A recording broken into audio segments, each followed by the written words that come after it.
तो यहाँ पर मेंटल मैथ कक्षा 8 के अगले भाग पर चलते हैं और इस वीडियो में मैं बताने वाला हूँ अध्याय 3 का भाग नंबर यहाँ पर बच्चों 16 से हम करेंगे और ये भाग होगा आपका चौथा भाग। ठीक है, तो मैं हूँ हरी सर और आप देख रहे हैं मेरा यूट्यूब चैनल जो मैंने स्पेशल हिंदी मीडियम के बच्चों के लिए बनाया है। इसका नाम है मैथ्स विद हरी सर। आइए करना शुरू करते हैं।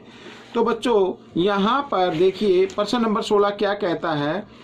प्रश्न नंबर 16 क्या कहता है इसको पढ़ लेते हैं।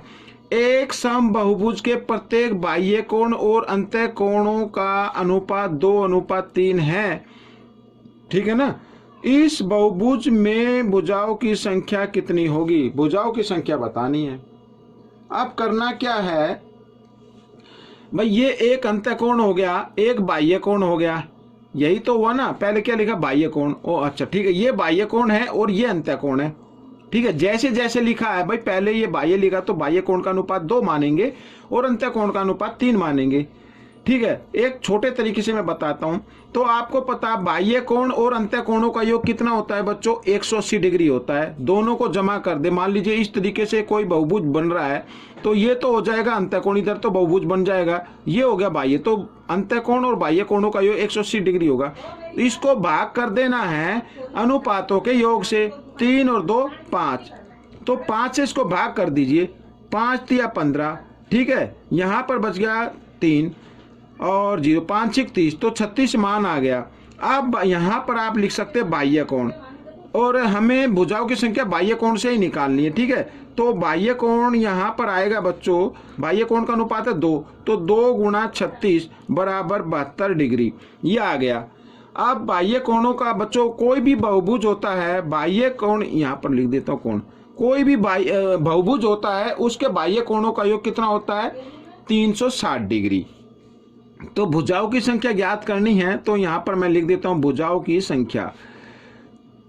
ठीक है, भुजाओं की संख्या बराबर कैसे होगी? बाह्य कोणों का योग, बाह्य कोणों का योग। ये हमेशा याद रखना, बाह्य कोणों का योग हमेशा 360 डिग्री ही होगा, चाहे वो त्रिभुज हो, चतुर्भुज हो, पंचभुज हो, कोई भी हो। ठीक है, और यहां पर बाह्य कोण है, बाह्य कोण। ठीक है, बाह्य कोणों का योग 360 और यहाँ पर 72, इस तरीके से। अब इसको हम काट सकते हैं 72 पंजे बच्चों। अगर आप चाहे तो 8 से भी काट सकते हैं, छोटी संख्या से काट सकते हैं। तो 72 पंजे होता है 360। ठीक है, 5 आ गया। तो भुजाओं की संख्या कितनी आ गई बच्चों? 5 आ गई। ठीक है, ये आपका उत्तर हो गया।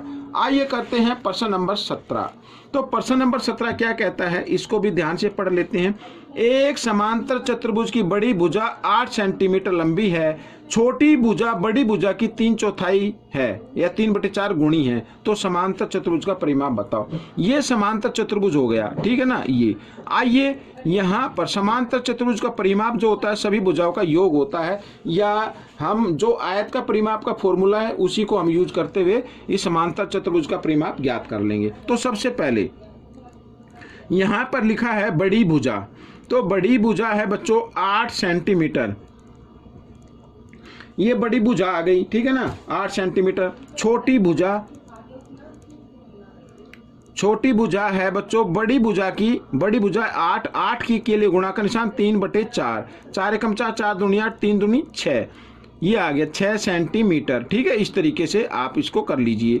तो ये बड़ी भुजा हो गई और ये हो गई छोटी। सेंटीमीटर आप चाहे तो लिख सकते हैं, ये तो मैंने आपको समझाने के लिए लिखा है यहाँ पर। ठीक है ना, बाकी आप करना चाहे तो कर सकते हैं। अब परिमाप निकालना है, तो परिमाप यहाँ पर लिख देता हूँ समांतर चतुर्भुज का परिमाप। ठीक है, समांतर चतुर्भुज का परिमाप। अब समांतर चतुर्भुज का परिमाप निकालना है तो इसका मतलब क्या होगा? देखो, या तो चारों भुजाओं को जमा कर, तो ये 8 है तो ये भी 8 आएगी। समांतर चतुर्भुज की सम्मुख भुजाएं बराबर होती हैं, ये 6 तो ये भी 6 गया, तो सभी को जमा कर दो, या फिर 2 यहाँ पर लंबाई जमा चौड़ाई, ये वाला फॉर्मूला होता है आयत का। ठीक है, तो इसमें तो 2 यहाँ पर 8 जमा 6, 8 6 कितना होता है? 14, और 14 को हम 2 से गुणा कर देंगे, 14 दूनी 28, तो 28 सेंटीमीटर ये परिमाप आ गया आपका। ठीक है, इस तरीके से। प्रश्न नंबर 18 कर लेते हैं।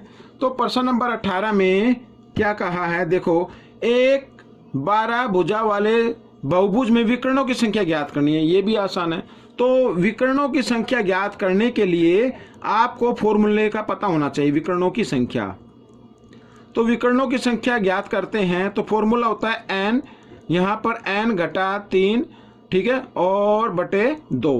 तो इससे क्या है, विकर्णों की संख्या आ जाती है।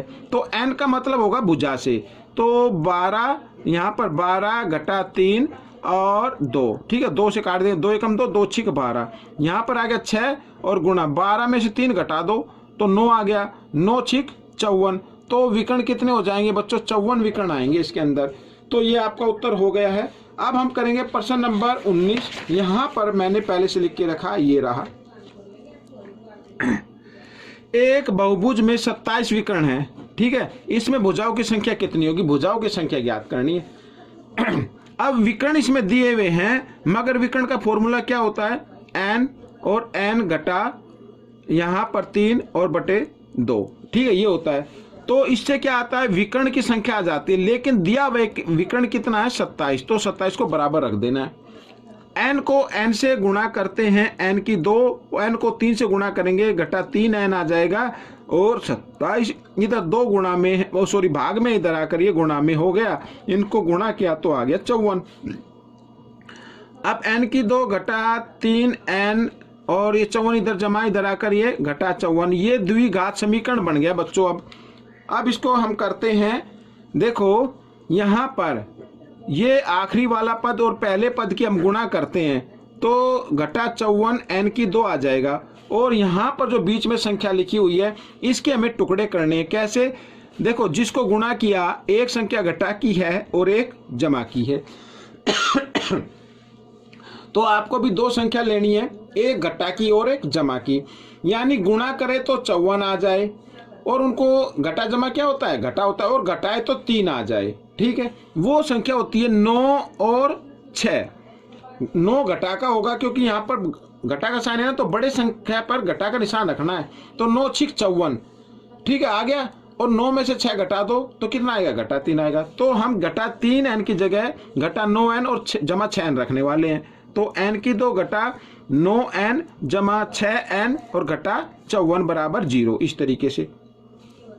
अब यहाँ पर 2 पद ले लीजिए, ठीक है, इनमें से कॉमन संख्या निकाल लेते हैं। n आ गया, यहाँ पर एक n बचा और इधर बच गया 9, ठीक है, जमा, अब इन दोनों में कॉमन क्या होगा, 6, तो 6 ले लेते हैं। यहाँ पर रह गया n और जमा घटा घटा, और 6 के पार्ट में 54 कहाँ पे आएगा, 9 पे आएगा, बराबर 0, इस तरीके से।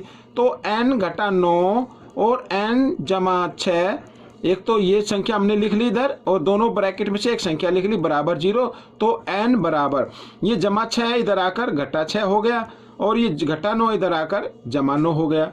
अब यहाँ पर जो बहुभुज की भुजाएं हैं वो घटा में तो होंगी नहीं, तो ये तो आपका आंसर नहीं रहेगा, ये आपका आंसर बन जाएगा। तो भुजाओं की संख्या कितनी है बच्चों, 9 है। तो ये प्रश्न आपका हल हो गया। अब हम करेंगे इस भाग का आखिरी प्रश्न, ठीक है।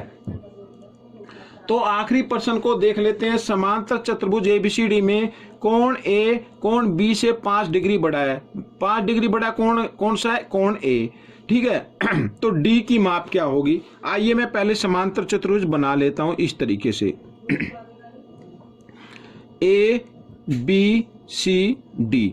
अब कोण ए यहां पर बी से 5 डिग्री बड़ा है, ठीक है। अगर b की वैल्यू को पता लग जाए तो a की तो आप निकाल लोगे ना, 5 डिग्री ज्यादा कर देना।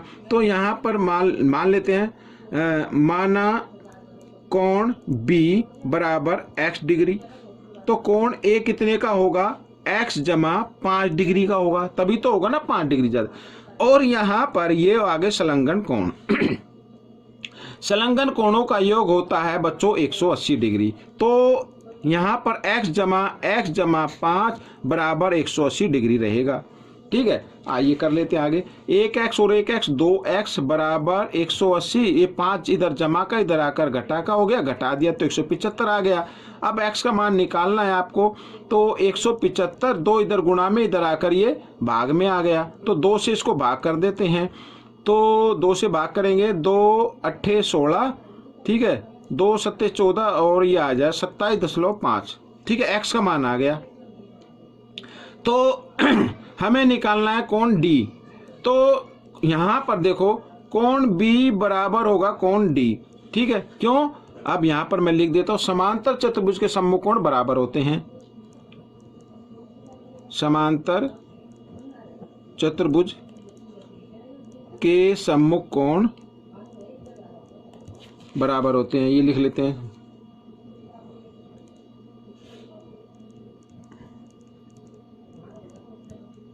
ठीक है, तो बी और डी, अब बी हमने कितने का लिया था? एक्स का लिया, तो और एक्स का मान आ ही गया है, तो इसका मतलब डी कितने का होगा?